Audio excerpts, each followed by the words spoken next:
(4월 9일) 원내대책 회의를 시작하도록 하겠습니다. 오늘 저희는 청와대 앞에서 인수대 앞에서 이따 의총을 할 예정입니다. 관련돼서 말씀드리겠습니다. 사기대출 관사 테크 대변인에 이어 이번에는 청소각질 경호처장 논란입니다. 도덕성과 공직기강의 모범을 보여야 할 청와대입니다. 그런데 하루가 멀다 하고 청와대 고위공직자의 비위가 나오고 있습니다. 이게 나라냐라면서 집권한 문재인 대통령에게 저는 과연 묻고 싶습니다. 이게 청와대냐? 만약 주영훈 경호처장의 청소각질이 사실로 밝혀진다면 직권남용, 업무방해 이런 이야기 할 수 있을 것 같습니다. 또 이것은 정말 중대한 위법이라고 말할 수 있을 것 같습니다. 그런데 저는 무슨 죄 이런 거 운운하기에 앞서서 이분들의 도덕의 문제를 삼고 싶습니다. 이분들의 도덕성의 문제를 삼고 싶습니다.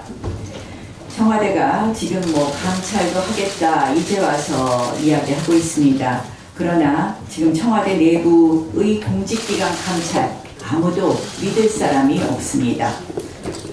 인사검증은 또 어떻습니까? 부실하다 못해서 이제 포기하다시피 한 것이 인사검증 아닌가 이렇게 생각을 합니다. 몰랐었는지 덮어준 것인지 알 길이 없는 이런 공직자 비위 논란에 대해서 청와대는 답이 없고 오히려 임명 강행으로 답을 내놓고 있습니다. 저는 오늘 내일 또 헌법재판관에 대해서 인사청문회를 하는데 헌법재판관에 관련된 논란도 역시 상상을 초월합니다.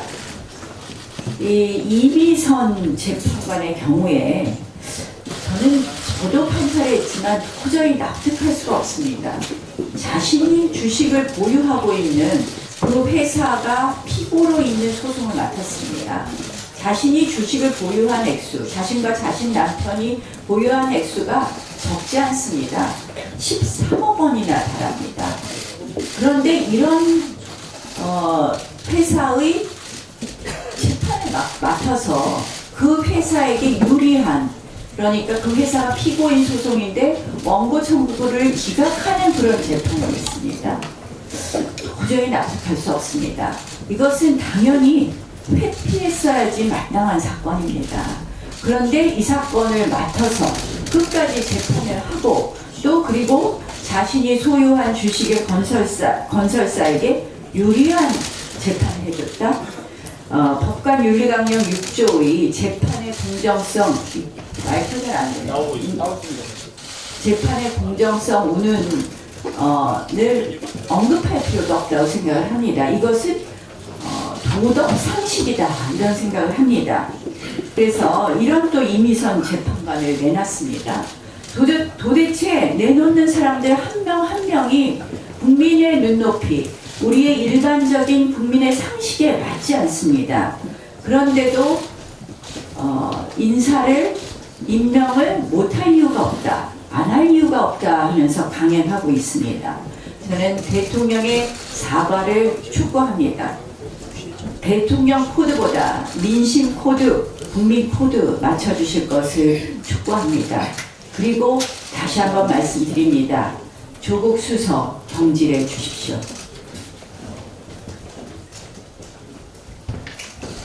어제 조양호 한진그룹 회장이 별세했습니다. 총수 일가를 둘러싼 많은 사회적 논란과 지탄도 있었습니다만 적어도 대한민국 항공 물류 산업 발달에 경영인 조양호 회장이 기여한 바가 많은 것도 사실입니다.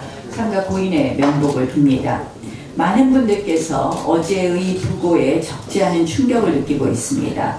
문재인 정권 하의 기업의 순환사 익히 잘 아실 겁니다.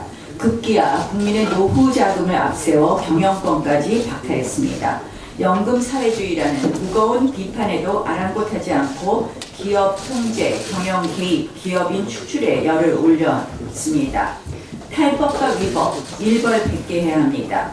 불공정 거래와 반시장적 행위 규제하고 처벌해야 합니다. 갑질과 횡포 마땅히 비판하고 혁파해야 됩니다. 하지만 그것이 반기업 정서로 이어져서는 안 됩니다. 기업인을 죄인 취급해서도 안 된다고 생각을 합니다. 기업을 죽이는 것은 곧 민생 경제를 죽이는 것입니다. 문재인 정부가 반기업 정책을 멈추고 이제 다시 한번 생각할 때라고 말씀드리고 싶습니다. 대한민국 미래를 위한 큰 길을 생각해 보십시오. 4월 국회에 대해서 말씀드리겠습니다. 어제 8일부터 4월 임시국회 문을 열었습니다. 청문회 패싱, 선거제 야합, 묻지마 공수처로 얼룩진 3월 국회를 넘어서 이제는 민생국회로 국민들께 답해야 될 때입니다. 그런데 문재인 정부와 여당의 태도는 변함이 없습니다. 4월 임시국회 첫날 임명 강행이 대통령의 메시지였습니다. 국정 파트너로 야당을 조금도 생각하지 않는다라는 그런 메시지라고 보입니다. 야당으로서 굉장히 고민 많이 했습니다. 그런데 국민을 포기할 수 없었습니다. 민생을 포기할 수 없었습니다. 그래서 우리 자유한국당은 이번 4월 국회를 책임은 묻되 책임을 다한다, 이런 투트랙 기조로 가려고 합니다. 첫 번째 축으로는 먼저 책임은 끝까지 묻겠습니다. 인사 참사와 기각 문란, 무분별한 정치 보복에 맞서겠습니다. 조국 민정수석의 사퇴와 문재인 대통령의 사과 받아내도록 노력하겠습니다. 검증 실패, 공직기강 실패, 사법 공정성 실패 등 실패로 얼룩진 민정수석 반드시 문책성 경질해야 합니다. 인사 라인에 대한 교체도 필요합니다. 습관성 청문회 패싱도 막아내야 합니다. 두 번째 축은 민생과 경제 살리기입니다. 과거에 매몰된 문재인 정권과 달리 우리 자유한국당은 미래를 내다보고 가겠습니다. 일단 가장 시급한 과제인 화재 복구와 피해 주민 지원, 그리고 포항 지진 및 미세먼지 관련 대책을 세우고 추진하겠습니다. 이 정권의 총선용 끼어팔기 추경에서 재난안전 추경을 따로 뽑아내서 초스피드로 처리하도록 하겠습니다. 그래서 다시 한번 요구합니다. 분리 추경해 주십시오. 추경안을 2개로 내주십시오. 재난 추경안과 비재난 추경안을 분리해서 내주시면 재난 추경안은 초스피드로 심사해 드리겠습니다. 반면 소득주도 성장, 세금 일자리, 낭비 추경, 비재난 추경에 그러한 부분이 대폭 포함되어 있다면 이 부분은 막아내겠습니다. 경제가 상당히 어렵습니다. KDI가 어제 경기 둔화에서 경기 부진으로 전망을 낮췄습니다. 한국경제연구원에 따르면 주요 경기지수 15개 중에서 상승 지표가 단 하나도 없다고 합니다. 그런데 정부가 지금 하는 것은 뭐냐? 세금 뿌리기, 재정 퍼주기에 올인하고 있고, 이러한 여러 가지 수치들을 그러한 여건 마련에만 지금 이용하고 있습니다. 말씀드리고 싶습니다. 규제 개혁과 노동 개혁만이 기업 활성화의 해법이고 민생경제를 살리는 해법입니다. 우리 자유한국당이 이번 4월 국회에서 할 것은 국민부담 경감 3법, 소득주도 성장 폐기 3법 등을 통해서 이 법을 꼭 추진하도록 하겠습니다. 그렇게 해서 문재인 정권의 경제 실정을 막아내도록 하겠습니다. 반기업 반시장 입법을 막아내서 더 이상 경영 여건이 악화되지 않도록 하겠습니다. 저항하면서도 일하는 야당, 비판하면서도 대안을 말하는 야당으로 4월 임시국회에 임하도록 하겠습니다.